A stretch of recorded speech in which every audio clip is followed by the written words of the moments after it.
जैसे बताते हैं कि एक महात्मा जी थे, वो जंगल में अकेले जा रहे, कुछ डाकू तो रास्ते में दिख गए, तो डाकुओं ने भी उनको देखा, उसको पकड़ा, बोला तुम्हारे पास जो भी कुछ है उसको कुछ दे। अब उसके पास कुछ मिला ही नहीं, तो डाकुओं को बड़ा गुस्सा आया। डाकुओं ने उसको बांध लिया, बांध करके और अपने डेरे पर ले गए और वहां जाकर के कहा कि तुम भी हमारे जैसे बन जाओ। बोला मैं तो महात्मा हूं, तुम्हारे जैसे कैसे बनूंगा? बोला अच्छा ठीक है, हम तुमको 3 काम बताते हैं, 3 में से 1 कर लो, हम तुमको छोड़ देंगे और नहीं तो तुमको मार देंगे। 3 काम कौन कौन से? बोला देखो, ये शराब की बोतल पड़ी है, कोई ये पी लो। अच्छा ये मुश्किल लगता है तो ये थोड़ा सा नॉन वेज पड़ा है, ये खा लो। ये भी मुश्किल लगता है कि ये बैठी गाय, इसको लात मार दो। तीनों में से 1 काम कर दो, हम तुमको छोड़ देंगे और नहीं तो तुम्हारी हत्या करेंगे। अब सन्यासी डर गया मरने से, उसको ये समझ में नहीं आई कि पाप करके अगर हम जिंदा भी रहे तो मौत से भी बुरा है। उसने सोचा चल 1 पाप कर लेता हूं, बच जाऊं, कौन सा करूं? बारी बारी सोचता रहा, बारी बारी सोचता रहा, फिर सोचा चल शराब पी लेता हूं 1, बस छूट जाऊं। 1 घूंट शराब पी, गले के नीचे जाके उसने उधम मचाया, फिर 1 और पी, फिर और उधम मचाया उसने, और उसके बाद वो पूरी बोतल पी गया। उसके बाद वो डाकुओं के साथ नाचने लगा, नाच के थक गया, भूख लगी तो वो नॉनवेज भी खाया और उसके बाद गाय को लात भी मारी। 1 पाप से शुरुआत हुई, तीनों तक पहुंच गए। इसलिए कोई ये ना सोचे कि बस इतनी सी बुराई है, बस इतनी सी से क्या होता है, बस इतना सा झूठ बोला था उससे क्या होता है। 1 आएगी, फिर दूसरी आएगी, तीसरी आएगी, इतनी बड़ी यूनिटी। बुराई की शुरुआत छोटे रूप में होती है, लगाव है, झुकाव है। बाबा ने कहा अगर किसी से बात करने का झुकाव है तो वो भी लगाव की परसेंटेज, सेवा के कारण किसी के प्रति झुकाव है तो वो भी लगाव की परसेंटेज, ये आपको परफेक्ट नहीं बनेगी। और अगर कोई इशारा देता है किसी बात का, ब्राह्मण परिवार में कई इशारे भी देने वाले, कोई बड़ा इशारा देता है, बराबर वाला देता है, तो इशारे को इशारे भी खत्म कर दो। अगर आप स्पष्टीकरण देते हो, नहीं जी ऐसा तो बिल्कुल नहीं था जी, मेरे पे जी झूठा इल्जाम है जी, तो बाबा ने कहा स्पष्टीकरण बात का नहीं, अपने पाप का स्पष्टीकरण करते हो। अगर विश्व परिवर्तन हो तो अपने आप को बदल, इसी में आपका कल्याण। मैंने भी किया जी, उसने किया जी, इसने किया जी, इन बातों में जाने के बजाय अपने रास्ते को साफ करो, छोटा करो, अपने को बदल डालो। और कई बार बाबा ने कहा बच्चे आर्ग्यू करते हैं, ये तो होता ही है, ये तो चलता ही है, अभी परफेक्ट कौन बना है, फलाने में भी मैंने ये अवगुण देखा है, फलाने में भी मैंने ये अवगुण देखा है। कई ऐसे तर्क करके अपने को बचाने की कोशिश करते।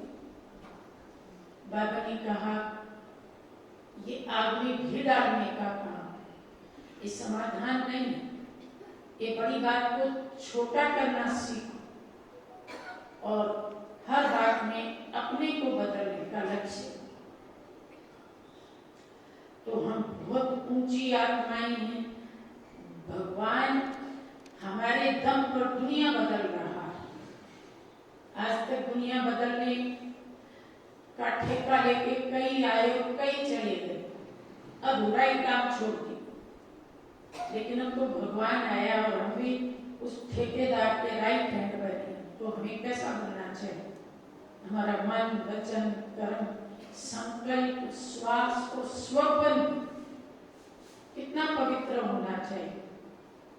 हमारे जो संस्कार है अगर वो बहुत अभी पक्के हैं तो वो रोज की दिनचर्या में हमारे सामने आते हैं। अगर वो योग लगा लगा करके कच्चे हो गए, अभी मिटे भी नहीं है पर पक्के भी नहीं, तो उनको दिनचर्या में सामने आने का मौका नहीं मिलता। क्योंकि हम योगी, कोई भी सामने आती है बात, हम झट उसको कहते हैं तुम कहाँ से आए, तुमको नहीं आना चाहिए, मैं तुमको नहीं आने दूंगा। कोई भी व्यर्थ विचार आता है तो वो देखती है अब मैं कहाँ जाऊं, तो उसको कौन सा रास्ता मिलता है? स्वप्न। क्योंकि जागृत अवस्था में तो ये मुझे भगा देता है, अब मैं स्वप्न में जाऊं। तो अगर स्वप्न में भी कोई ऐसा संस्कार मर्यादा विरुद्ध आता है तो समझ जाओ कि माया की सूक्ष्म चाल वो अभी गई नहीं है, मंडरा रही है। दिन में उसे मौका नहीं मिलता, जैसे चोरों को दिन में मौका नहीं मिलता तो क्या करते हैं? रात में घुसते हैं। वो माया चोर है, दिन में मौका नहीं मिला, रात में घुसती। तो और योग लगाओ, अपने आप को और दृढ़ बनाओ कि तुम रात में भी नहीं आ सकते। अर्थात मन, वचन, कर्म, स्वप्न सब में 100% प्योरिटी, पवित्रता ऐसा सब्जेक्ट है, उसमें सारे सब्जेक्ट समाये हुए। अभी गीत बज रहा था ना, मधुबन खुशबू देता है, इसमें एक लाइन थी कि इतनी भी कठिनाई आए लेकिन फिर भी सत्य राह पे हम चले। तो ये सत्य राह क्या है? सत्य की परिभाषा क्या है? बाबा की सत्य की परिभाषा है, सत्य मतलब अविनाशी, अपने अविनाशी रूप में टिकना ही सत्य, और देह मतलब विनाशी, देह के स्वरूप में टिकना ही झूठ है। देह अभिमान झूठ है, आत्म अभिमान सत्य। तो प्योरिटी क्या है? सत्य। इम्प्योरिटी क्या है? असत्य। कितनी भी कठिनाई आए मैं अपने सत्य स्वरूप को ना छोड़ूं। मेरा सत्य स्वरूप है आत्मिक स्वरूप। देह कितना पुराना है? 60 साल, 40 साल, 50 साल। हम जो यहाँ बैठे हैं, आत्मा कितनी पुरानी है? 5000 साल। दुनिया में भी कहते हैं भाई जिसकी बड़ी उम्र हो वो ज्यादा रिस्पेक्टेबल, ऐसे कहते हैं। तो शरीर और आत्मा में ज्यादा उम्र किसकी? तो ज्यादा रिस्पेक्ट किसका होना चाहिए? आत्मा का होना चाहिए। और उम्र का डिफरेंस तो देखो कितना है, कहाँ 60 साल का 5000 साल। तो ज्यादा कदर आत्मा की। शरीर का क्या? देखो कहीं से कटा है, कहीं से फटा है, कहीं चत्ती लगी है, कहीं टाका लगा है, इसका भरोसा नहीं कब सुबह तक भी रहे कि ना रहे। तो सत्य आत्मा, सत्य आत्मा का जो स्वरूप है उसको निरंतर चिंतन में लाए, स्मृति में लाए। एक होता है एक्टर, एक होता है कैरेक्टर। एक्टर सत्य होता है और जो कैरेक्टर वो प्ले करता है वो तो अलग अलग होते हैं। अब जैसे अमिताभ बच्चन एक फिल्म में कुली बन गया, एक में पुलिसमैन बन गया, एक में राजा बन गया, एक में भिखारी बन गया, एक में झाड़ू लगाने वाला बन गया। अब पूछिए भाई, एक कुली है कि झाड़ू लगाने वाला है कि पुलिसमैन है कि राजा है? एक कैरेक्टर है, अलग अलग, आर्टिफिशियल। असल में कौन? असल में तो वो जो है वही। तो पहले जन्म में मैं देवता बनी, राजा बनी, दूसरे जन्म में देवता बनी, तीसरे में अलग अलग देवता, उसके बाद एक ताज वाली राजा बनी, फिर वो ताज भी उतर गया, उसके बाद सिर पे पगड़ी आई, फिर वो भी उतर गई, टोपी आई, वो भी उतर गई, फिर सिर पे बाल तो बचे थे, वो भी उतर गए। तो ये अलग अलग रोल प्ले करते करते ये कैरेक्टर, मैं कौन, मैं एक्टर, मैं आत्मा, तो सत्य तो आत्मा। अगर कोई कैरेक्टर में उलझ गए तो वो सत्य से परे चला गया। लौकिक दुनिया में भी कैरेक्टर में लोग उलझ जाते। एक बार मैं भी उलझी थी। जब मैंने पहली बार रामायण देखी थी तो जो सीता का रोल था, मेरे को लगा कि बड़ा अच्छा है, ये सीता ऐसी ही होगी, ये सीता बड़ी अच्छी है, सीता उसकी बोल चाल, उसकी रॉयल्टी, उसकी दिव्यता अच्छी। तो मुझे ऐसे लगने लगा ये सीता है, ये सीता। फिर मैंने, किसी ने मुझे वो टीपू सुल्तान की एक सीडी दी, उसमें यही बहन टीपू की माँ बनी हुई है, हैदर अली की पत्नी। और जब हैदर अली की मृत्यु हुई तो ये विलाप कर रही थी, बुरी तरह रो रही। अरे बाप रे, कहाँ की सीता है, तो पैसे पे बिके हुए लोग, इधर पैसा मिला तो मुस्लिम औरत बन गई, इधर पैसा मिला तो सीता बन गई। की सीता तो कई बार भ्रम हो जाता है। तो ऐसे एक बार एक राजा था, उसको नाटक का बड़ा शौक था, नाटक खेलने का, देखने का। नाटक मंडली आती थी, नाटक करती थी और वो उनको खूब मतलब फैसिलिटीज देता था। तो एक बार एक नाटक मंडली आई, राजा बड़ा खुश हुआ, नया नाटक देखेंगे, नया नाटक देखेंगे। और 5-6 दिन निकल गए, नाटक हुआ ही। तो पूछा, भाई नाटक तुम कर क्यों नहीं रहे हो? बोला, जी एक एक्टर कम। कौन कम है? हमको एक छोटी बच्ची चाहिए। कितने साल की? 5 साल। मिली नहीं रही है, सुंदर सी लड़की चाहिए, राजकुमारी जैसी। तो क्या करें, कहाँ से लाओ? हमारे पास किसी को कहते हैं, वो अपनी बच्ची देने को तैयार ही नहीं होता। तो बात महारानी तक पहुंची। महारानी ने मन में सोचा कि मेरा राजकुमार है 5 साल, तो अगर मैं उसको फ्रॉक पहना, लड़की की ड्रेस पहना, छोटे बच्चे का तो पता ही नहीं पड़ता है, तो कितनी सुंदर राजकुमारी लगेगी वो। एक बढ़िया फ्रॉक उस बच्चे को पहनाई, सचमुच इतनी सुंदर राजकुमारी। बालों में एक फूल बांध दिया और थोड़ा श्रृंगार कर दिया, पाँव में भी कुछ पहना दिया। इतनी ब्यूटीफुल वो राजकुमारी लगे, छोटी सी 5 साल की। उसको नाटक में बिठा दिया, थोड़ी देर बैठना था, बैठ गई और नाटक पूरा हो गया। जब नाटक पूरा हो गया तो महारानी को लगा कि ये तो यादगार रह जाएगी, इसका फोटो बनवा लेते हैं, पेंटिंग बनवा लेते हैं।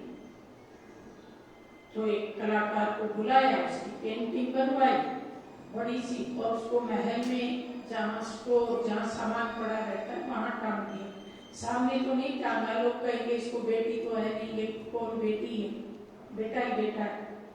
समय गुजरता गया, लोग उस घटना को भूल गए। राजकुमार बड़ा हो गया तो एक दिन उसने उस राजकुमारी को देखा तो देखता ही रह गया, इतनी सुंदर राजकुमारी।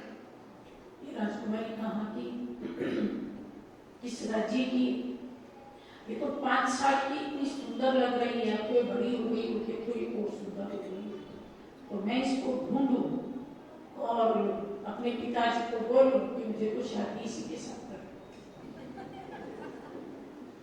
तो पिताजी को कहता है, मैं ना आसपास के राजाओं में यहाँ चक्कर लगाने जा रहा हूँ, घूमने जा रहा हूँ। पिताजी ने कहा, जाओ बेटा, शौक से जाओ।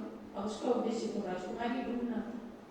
तो जो आसपास के राजा थे, इधर एक के पास गया, दो के पास गया, महीने 1.5 महीने सबके यहाँ चक्कर लगाया, मिली नहीं वैसी राजकुमारी। वापस आया, उदास होके बैठ गए। तो एक दिन मंत्री ने पूछा, भाई तुम उदास क्यों हो? राजकार्य में रुचि नहीं लेते, प्रजा की सेवा में ध्यान नहीं देते, क्या हुआ है? बोला, कुछ नहीं। बोला, मैंने बाल ऐसे सफेद नहीं किए धूप में, मैं तेरा चेहरा पढ़ के बता सकता हूँ, कुछ तो बात। बोला, मैं बात कब बताऊं, जब तू मेरी मदद करो। मंत्री ने कहा, मदद करूं? बोला, मैंने एक राजकुमारी देखी है। तो ठीक है, बता दो, उसका नाम बता दो, उसका गांव बता दो, उसके माँ बाप का नाम बता दो, इसमें क्या बुराई है? देखिए तो अच्छी बात है। बोला ना तो लड़की का नाम पता, ना गांव का नाम पता, ना माँ बाप का नाम पता, तो फिर तूने देखी कहाँ? बोला चलो मैं आपको दिखाता हूँ कहाँ देखी। उसका हाथ पकड़ करके और वही स्टोर में ले जाता है और कहता है ये वाली राजकुमारी। और जैसे ही कहता है ये वाली राजकुमारी, तो मंत्री की तो इतनी हंसी छूटती है, वो बेचारे के पेट में दर्द हो जाता है हंसने से। तो राजकुमार कहता है आप तो मेरा समाधान बता रही है, आप तो मेरा मजाक उड़ा रहे। बोला राजकुमार मैं मजाक नहीं उड़ा रहा, ये बात ही हंसने की।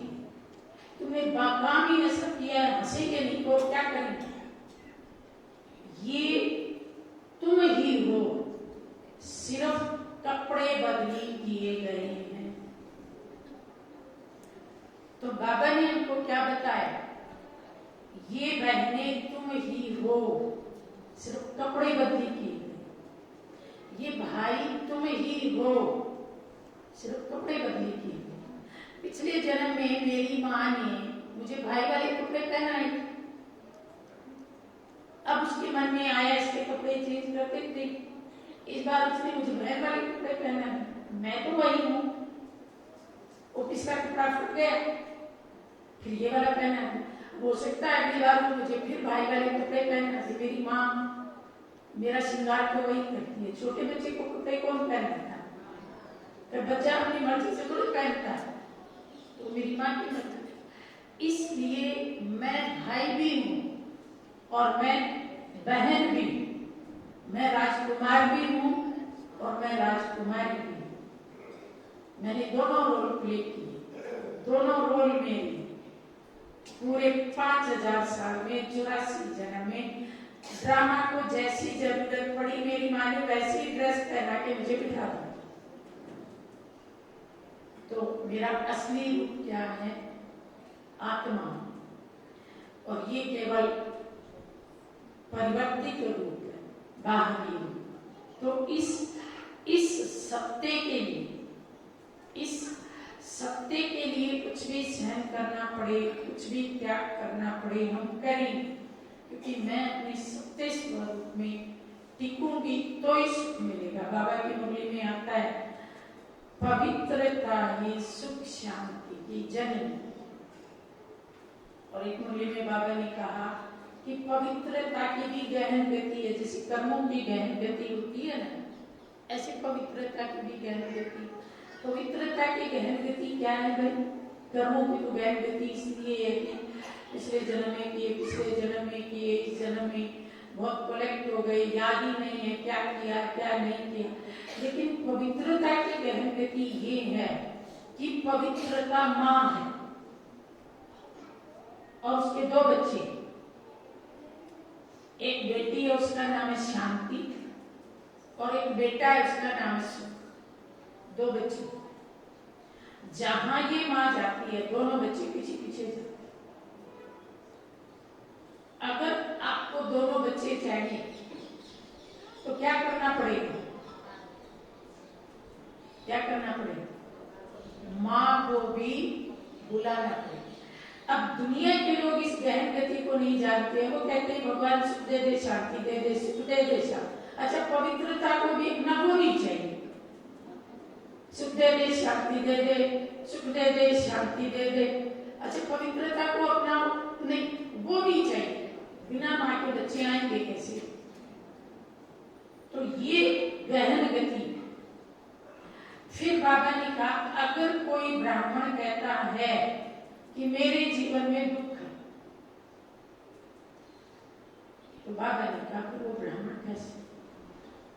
पवित्रता रूपी मां होते हुए दुख कैसे आ गए? इसके स्वभाव से दुखी हूं, इसके कर्म से दुखी हूं, इसकी शक्ल से दुखी हूं, ये मेरा पड़ोसी है इसलिए दुखी हूं।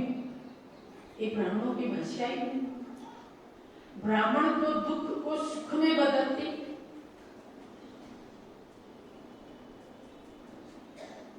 कड़वे को मीठा बना लेते, अपमान को सम्मान बना लेते।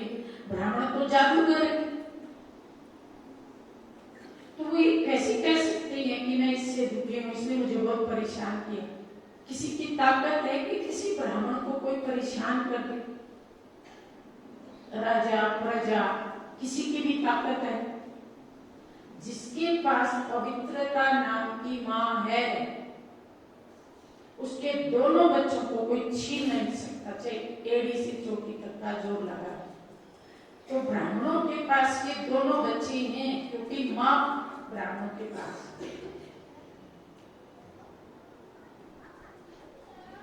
और अगर कोई दुख देने की घटना है तो दुख को सुख में बदलो। जैसे जमादारनी रास्ते में जा रही थी, भगवान की भगत थी, मन में सोच रही थी कि एक तरफ लग जाऊं, धंधा भी करती हूँ, भगवान को भी याद करती हूँ, 50 साल की हो गई, कितनी जिंदगी बची है, एक तरफ हट जाऊं तो अच्छा है, दोनों धंधे कब तक करूं। इतनी देर में सामने से महात्मा जमादारनी को देखते ही चिल्लाए, ए जमादारनी एक तरफ हट जा। अब उसने तो किस भाव से कहा था, इसने क्या सोचा, ये आकाशवाणी भगवान ने मुझे जवाब दे दिया, मैं अभी तो सोच रही थी एक तरफ हट जाऊं, और अभी अभी भगवान ने मेरी बात का अनुमोदन कर दिया। इतनी खुश हुई, इतनी खुश हुई, और सचमुच उसने संन्यास ले लिया अपने कर्म से, जो कर्म कर। अब सामने वाले ने तो किस भाव से कहा, कहीं तो मुझसे स्पर्श ना हो जाए, कहीं मैं मेरे को छूट ना लग जाए। और इसने देखो किस भाव से बुराई को अच्छाई जानी, आगे बढ़ गई, भगवान की भक्ति में रम गई, कल्याण हो गया उसका।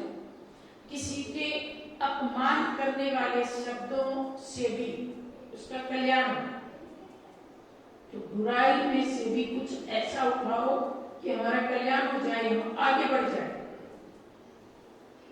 एक महात्मा था, गांव गांव में प्रवचन करता आ रहा था, बड़ा तेजस्वी, बड़ा त्यागी। लेकिन जिस गांव में अब आ रहा था, उस गांव में कुछ ऐसे लोग थे जिन्हें कोई काम धंधा नहीं था, खाली दिमाग, शैतान का दौर। सबने कहा, सुना है महात्मा आ रहा है, महात्मा आ रहा है, तो चलो महात्मा की खिल्ली उड़ाएंगे, मजा आएगा। और महात्मा को गुस्सा आएगा तो फिर हम कहेंगे काय का महात्मा, तेरे को गुस्सा आ गया, तो क्या किया जाए, क्या किया जाए, महात्मा को गुस्सा आए, क्या किया जाए। तो मीटिंग करके सबने फाइनल किया कि सबके घरों से टूटे हुए जूते इकट्ठे करो, उनकी माला बना। और जैसे ही महात्मा जी गांव में प्रवेश करे, उसके गले में माला डाला। तो फाइनल हो गया, जूते मिल गए, एक बड़ी सी रस्सी में उनको पिरो लिया और बड़ी माला बनी, यहाँ से लेकर के और पंजे तक की अच्छी। 10-20 जूते थे, 10 इधर आ गए, 10 इधर आ गए, और एक व्यक्ति ने पकड़ ली। महात्मा जी आए, गांव की महिलाओं को तो पता नहीं था, थाली से जा करके और कोई तिलक लगा रही थी, कोई आरती उतार रही थी, वो तो महात्मा को बहुत सम्मान दे रही थी। फिर आगे सभा बैठी थी, बड़े बुजुर्गों को भी नहीं पता था, ये तो केवल कुछ जो खाली दिमाग वाले थे उन्होंने गुप्त मीटिंग करके एक काम किया। तो महात्मा जी आसन पे जाके बैठ गए, महिलाएं एक तरफ बैठ गई, बुजुर्ग एक तरफ बैठ गए, और फिर बात चली कि महात्मा का स्वागत किया जाए। तो उन्हीं में से एक उठा और फटाफट वो जूतों की माला उसके गले में, जैसी माला डली, महात्मा जी खिलखिला करके हंस पड़े। उन्होंने कहा, इसको गुस्सा ही नहीं, हो सकता है इसको पता ना पड़ा हो, माला कान में बता गया हो। तो एक उठा, धीरे धीरे आगे गया, महात्मा जी आपको पता है ये जो माला है ना, जूतों की है, टूटे हुए जूतों की माला। महात्मा जी इस बात को और दुगना जोर से मुस्कुराए, ऐसे मीठे मुस्कुराए, सबको ऐसी दृष्टि दे रहे हैं। उन्होंने कहा, क्या हो, जूतों की माला पहन के क्या आदमी मुस्कुरा रहा है, आखिर बात है, गुस्सा नहीं आया इसको गुस्सा आना चाहिए था। फिर किसी एक बुजुर्ग ने कहा, महात्मा जी आप कुछ सुनाओ तो सही, हम तो आपको सुनने बैठे। तो बोला, देखो जी मैं पिछले 50 साल से भ्रमण कर रहा हूँ, भारत के 50 दिन से भ्रमण पर हूं। कम से कम 50 गांव में तो गया हूं। ये 51वां गांव। मुझे सारे गांव तो अच्छे से याद नहीं है, पर हर गांव में एक यूनिक अनुभव हुआ। मैं आपको बताता हूं। मैं एक गांव में गया, वहां लोगों ने मुझे फूलों की माला दी। मैं समझ गया ये मालियों का गांव। फिर अगले गांव में गया तो मुझे मोतियों की माला डाली। मैं समझ गया ये सोनियों का गांव। फिर अगले गांव में गया तो बड़ी डेकोरेटिव कांच की बनी हुई कोई चीज थी, वो माला पहनाई। मैं समझ गया ये कलाकारों का गांव है। और देखो आज यहाँ आया तो इस माला को देख के मैं समझ गया ये मोचियों का गांव है।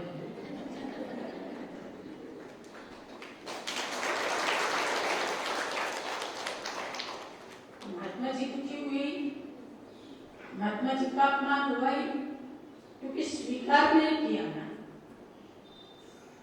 उनकी चीज उनको ही लौटा दी। तो जो पवित्र आत्मा है उसका कोई कुछ भी नहीं बिगाड़ सकता। ये है पवित्रता की गहन। और फिर बाबा कहते हैं प्योरिटी ही सबसे बड़ी रॉयल्टी। रॉयल्टी का मतलब क्या है? रॉयल आत्मा की किसी भी वस्तु में और किसी भी व्यक्ति में कभी भी आंख नहीं। ये व्यक्ति बहुत अच्छा है, कभी आंख नहीं। शिव बाबा सबसे अच्छा। उसकी निगाहों में, उसके चित्त की गहराई में केवल एक ही बैठा है, उससे अच्छा कोई नहीं। वो एक ही, उस एक के चारों ओर उसकी चेतना मंडराती रहती है। बस एक, केवल मेरा एक, मैं एक की और एक मेरी। तो व्यक्ति में आंख नहीं डूबती, वस्तु में भी आंख नहीं डूबती। ये वस्तु बहुत सुंदर है, ये सब वस्तु प्रकृति और मैं पुरुष। तो बड़ा कौन है? पुरुष बड़ा, क्योंकि प्रकृति तो पुरुष की सेवक है। तो कभी देखा कि कोई मालिक अपने नौकर में आंख डुबो बैठे? कोई मालिक गीत गाए कि मेरा नौकर बहुत अच्छा, मेरा नौकर बहुत सुंदर। तो प्रकृति की कोई भी चीज हो, वे बेसिक नो लखा हार, कीमती चीज इन्हीं को मानते हैं लोग। लेकिन प्रकृति जड़ है, उसमें कुछ नहीं। मैं हूं चेतन, इस प्रकृति को यूज करने का। तो मुझसे सुंदर कुछ भी नहीं। मैं जीता जागता डायमंड हूं और वो तो जड़ डायमंड है, तो ज्यादा कीमत मेरी। तो उसकी आंख कभी भी किसी वस्तु में डूबती नहीं। और वैसे भी चीजों में सुख नहीं, वस्तुओं में सुख नहीं। कोई भी वस्तु में सुख क्यों नहीं? मैं अभी जब आ रही थी तो वो आपका जो सचिन इंडस्ट्रियल एरिया है उसके बाजू से गुजरी, तो वो जो इंडस्ट्रीज दिखती है ना, किसी में से धुआं निकल रहा है, किसी की वो जो छत है वो 3 शेड की है। मैंने कहा देखने में कितनी भद्दी लगती है। बाहर से लोगों के मकान बिल्डिंग सुंदर लगती है, एक टपरियां सी लगती है, झोपड़ियां सी लगती है, और इनके अंदर चीजें तो अच्छी बनती हैं। कई लोग उनको देख के आकर्षित होते हैं, कहीं कपड़ा बन रहा होगा, कहीं हीरा बन रहा होगा, जो भी हो। लेकिन जो भी चीज बनती है उस चीज को बनाने के पीछे मंशा क्या है? जैसे ये तो चलो फूलों का गुलदस्ता है, कई बार हमारी टेबल पे वो आर्टिफिशियल गुलदस्ता भी रखा रहता है। चलो एक पानी की बोतल ले लो, एक घड़ी रखी है, इसको ले लो। इसको जब बनाया गया तो जो फैक्ट्री का मालिक था उसके मन में पहली बात क्या आई?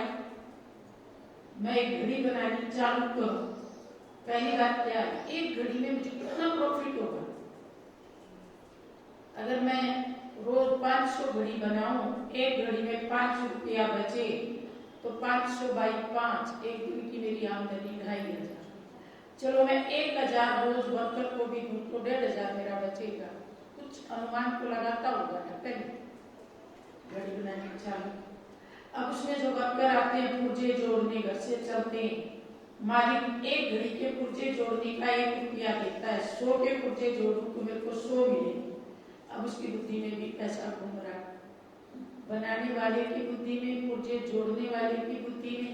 फिर आया कोई होलसेल वाला, भाई 100 घड़ी दे दे, तो होलसेल वाला सोचता है फैक्ट्री से लूंगा 20 रुपए में, बेचूंगा 25 रुपए में, एक घड़ी में 5 रुपया बचेगा।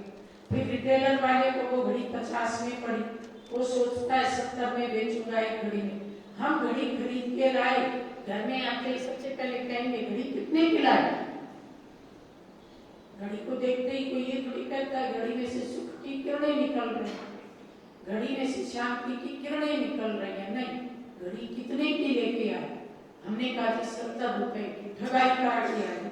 अरे ऐसी घड़ी तो मैं 50 रुपए में, आपको इतनी लाभ। हम खुश होके गए थे, उसने हमारा मूडी खराब कर दिया, ये कह के कि तुम ठगाई करा के।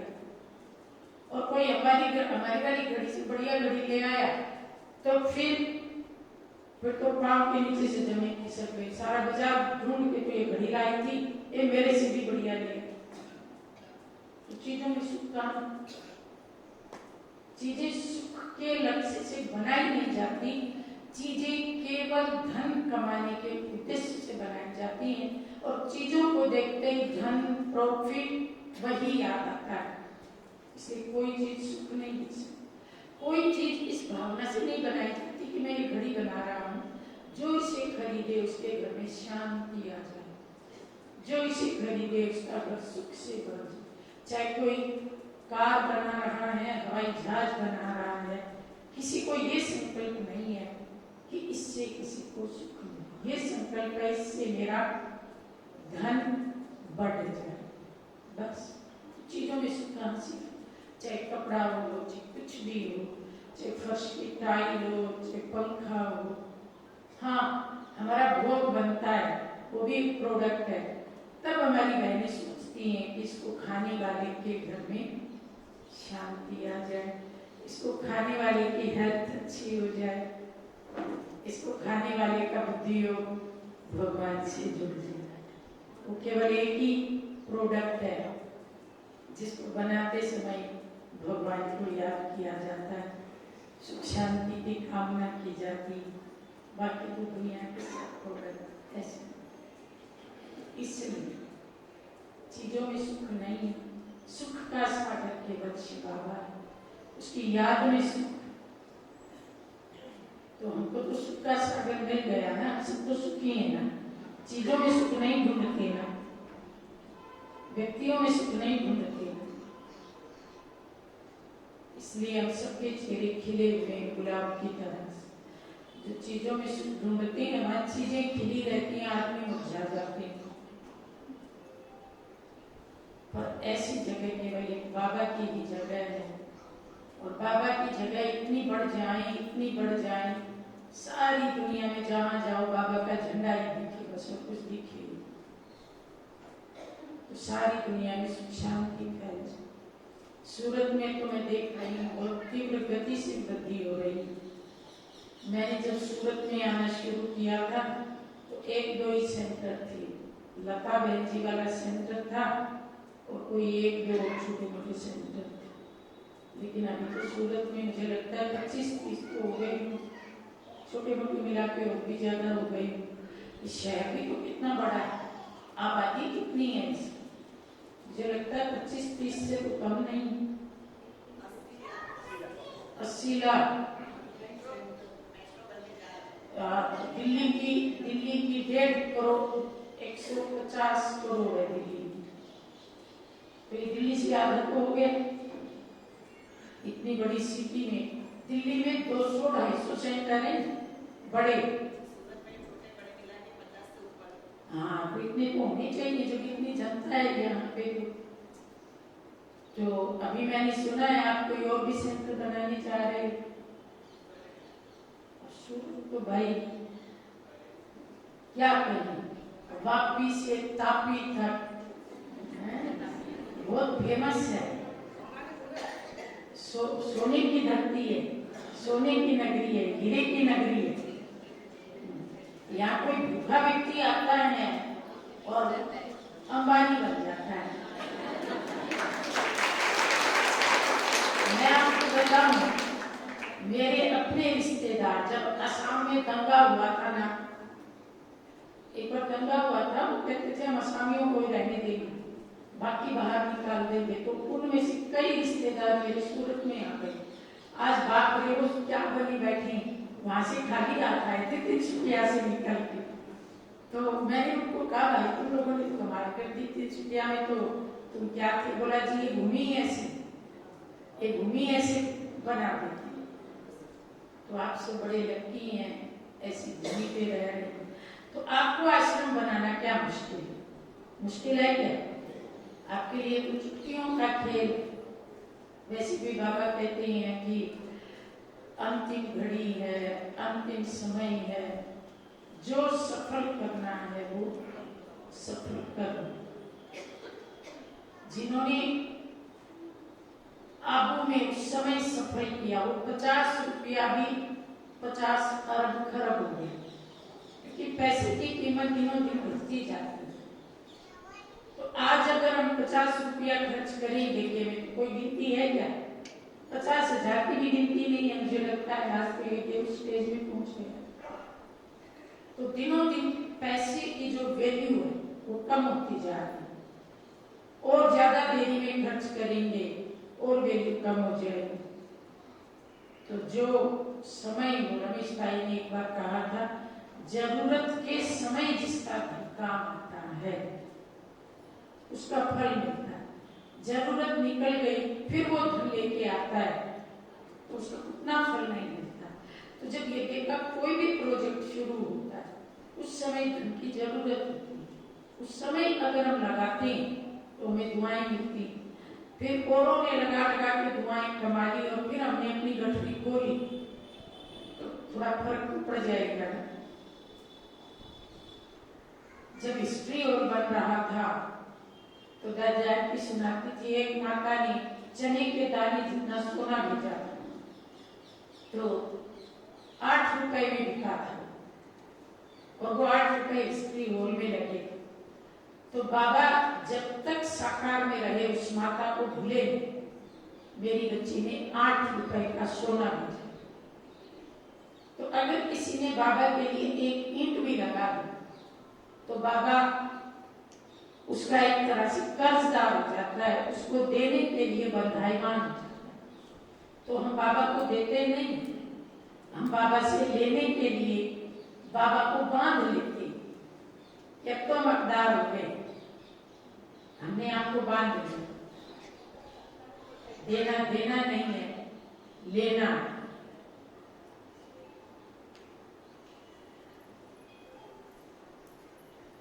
तन मन धन समय स्वार्थ संकल्प सब रीति से हमको सफल करना है। मैं एक बार राजस्थान के एक सेंटर पे थी, वहां माताएं बहुत थी, भाई नहीं, माताओं के हाथ में पैसा नहीं होता। तो एक लीडर माता थी जिसने संकल्प किया था आश्रम बनाना है, कैसे?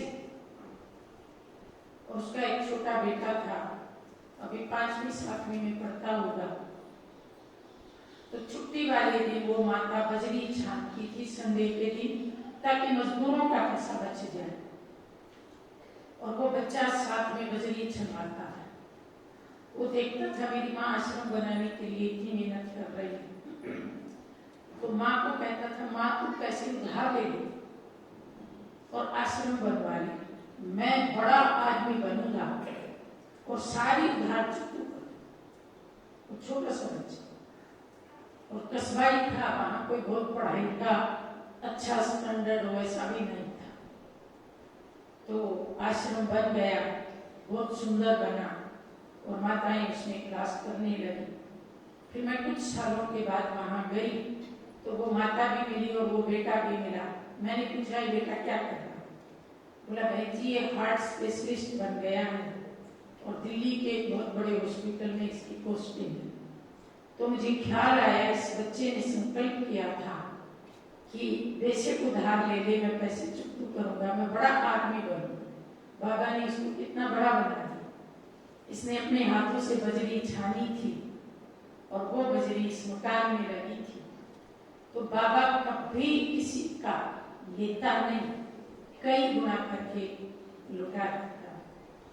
किसी ने कुछ भी बाबा के लिए किया। तो हम सबको भी धन तो लगाना ही है, लेकिन तन भी लगाना है। जिसके पास तन की शक्ति, शुभकामनाएं, मन भी लगाना है, समय भी लगाना है, हर प्रकार का सहयोग देना है। और जब वो चीज बन के खड़ी हो जाती है तो हमको वो सारी बातें याद आती है, हमने क्या क्या किया, इसके लिए हमने क्या क्या योगदान दिया। वो हमारा एक अमर योगदान हो जाता है। तो एक एक उंगली लग के बहुत बड़ा पर्वत भी उठ जाता है, ऐसे ही है ना। और अगर हम ऐसा नहीं करते हैं तो कुछ ऑपोजिट भी हो जाता है। एक बार मैं एक सेंटर पे थी तो एक माता आई। उस जमाने में 200 रुपए में अच्छा सा भोग लग जाता था अगर क्लास के, और क्लास में ऐसे इतने भाई नहीं होते, भाई बहन नहीं होते थे, 20-30 ही होते थे। 200 रुपया सफिशियंट होता। तो एक माता ने कहा मुझे गुरुवार का भोग लगवाना है। आंगनबाड़ी में काम करती थी, गरीब थी, महीने के रुपए ही 200 मिलते। तो इस गुरुवार बहन जी मेरा भोग लगा देना, मैं आपको 200 रुपए दे दूंगी। मैंने कहा नहीं, बुधवार को कुछ सामान भेज देना। बुधवार को सामान नहीं आया। पूछा, बोली जी मेरी जो पड़ोसन है ना वो बहुत परेशान होके मेरे पास आई, मुझे 200 रुपया चाहिए, मुझे 200 आज दे दे, मैं लौटा दूंगी, मैं 2-3 दिन में लौटा दूंगी, दे दे। मैंने उसको दे दी, वो दे देगी 2-3 दिन में, आप मेरा भोग अगले गुरुवार को लगा देना। मुझे समझ में तो आ गई कि मामला ठीक नहीं। तो अगला गुरुवार आया, मैंने कहा पैसे आ गए? बोले कहती है नहीं, अभी और 10 दिन लगेंगे। फिर 10 दिन बीत गए। मैंने कहा पैसे आ गए? कहती बहन जी मैं तो उससे पैसे लेने गई तो मुझे ऐसे बुरा क्यों पड़ा। कहती है 200 रुपए तो मैं कौन से 2 लाख है, और कौन सा मैं शहर छोड़ के जा रही हूँ, दे दूंगी ना। मैंने बाबा की दादियों की पॉइंट याद की कि अगर आप भगवान के नाम से रखी हुई चीज को किसी और को दे देते तो वो क्या है? अमानत में खयानत। भगवान को देते तो भगवान से दुआ मिले, और अब तो देखो वो आपको गुर्रा रही, आपको गुर्राहट मिल रही है, दुआ थोड़ी मिल रही है। वो ये थोड़ी कह रही है कि तूने मेरा काम निकाला, तेरा शुक्रिया। इससे जिस लक्ष्य से जो धन रखा जाता है वो उसी में लगना चाहिए। कोई भी चीज, केवल धन नहीं। कई बार कहते हैं, कन्या भी कहती है मैं भगवान की बनूंगी, माता पिता भी कहते हैं भगवान की है ये बेटी, और फिर वो भगवान की तरफ जाती जाती अपोजिट दिशा में चली जाती। ये भी क्या हुआ? संकल्प किया भगवान की, दिशा अपोजिट हो गई। ये भी तो अमानत में खयानत है। तो चाहे धन हो चाहे जीवन हो, एक बार संकल्प कर लिया भगवान का है, फिर वो संकल्प हिलना नहीं चाहिए। प्राण जाए पर वचन कर लिया तो कर लिया, भगवान का है तो भगवान को देना ही है। इतनी दृढ़ता जीवन में चाहिए, नहीं तो क्या होगा। ये प्रकृति भी बड़ी चतुर सुजान है। जब मनुष्य भगवान की नहीं मानता तो प्रकृति आ जाती है, कहती है अच्छा अब मैं मनाती हूँ इसको। एक बार अंडमान निकोबार की तरफ एक मेला लगा था, हेल्थ फेयर था, मेले में बहुत भीड़ थी और लिटरेचर स्टॉल पे तो हद से ज्यादा भीड़ थी। कोई नॉन बी के व्यक्ति मेला देखने गया था, उसने बाबा की जीवन कहानी और 2-3 किताबें ली और जब पैसे लेने वाले के नजदीक गया तो देखा वो तो दसियों के हिसाब करने में लगा, क्योंकि बहुत किताबें पकड़े खड़े थे। मेरा बताना कितना पैसा, मेरा बताना कितना पैसा, मेरा बताना कितना पैसा। उसने सोचा एक बंदा है, इसको कुछ याद नहीं, इसको कुछ दिखता नहीं, तो वो बिना पैसे दिए और किताब लेके चला। उसकी समुद्र के किनारे दुकान थी नारियल की, तो ये लोग सुबह सुबह दुकान खोल लेते हैं। दुकान के सामने समुद्र की रेती पे कुर्सी डाल के और बाबा की जीवन कहानी लेके ऐसे पढ़ना चालू की। तो जो सुनामी आई थी 2006 में, वो अचानक सुबह आ गई। सुनामी आई और उसको कुर्सी समेत अंदर ले गई, किताब हाथ में पकड़ी, कुर्सी समेत ले। उसके मन में आया कि मैं किताब के पैसे नहीं देके आया था, इसलिए मुझे ये ले गई। फिर अगली झाड़ में उसको बाहर फेंक गई। फिर इसके मन में आया कि ये पवित्र आत्मा की किताब है, इसकी कारण शायद मैं बच गई, तो मुझे किताब के पैसे देके आने चाहिए। उसने जेब में 1000 रुपए डाले और पहुंच गया, बहन जी ये पैसे ले लो। किस बात के हैं भाई, मैं कुछ किताबें ले गया था, पैसे देने भूल गया था जल्दी जल्दी। कितने पैसे थे? बोला बहन जी कितने भी हो, बस आप सारे देके आ। अब उसने पैसे तो दिए, फालतू ही दिए, पर इन पैसों का पुण्य किसको मिलेगा?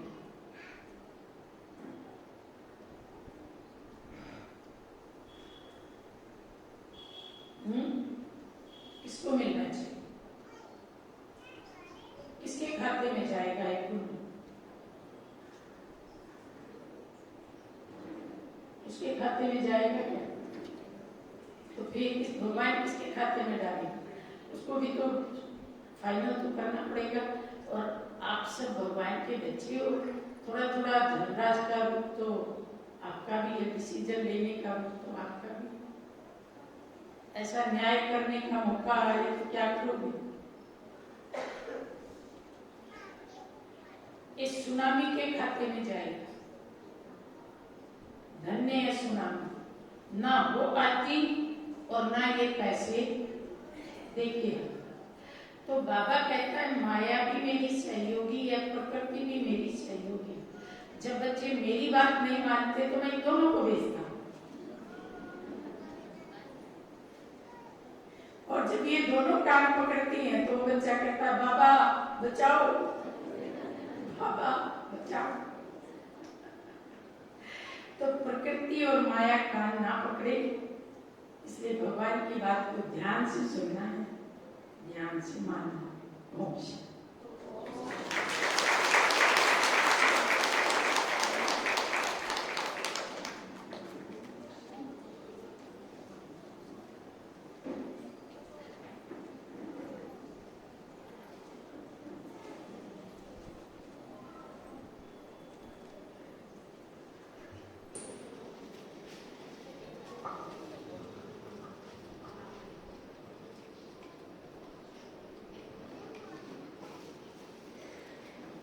शांति। तो कितनी अच्छी बातें, स्वयं की बातें, चेकिंग की बातें में जाता है, क्या क्या कर्म की गति है उसका भी राज समझाया। आपका जो कहानियों शुक्रिया।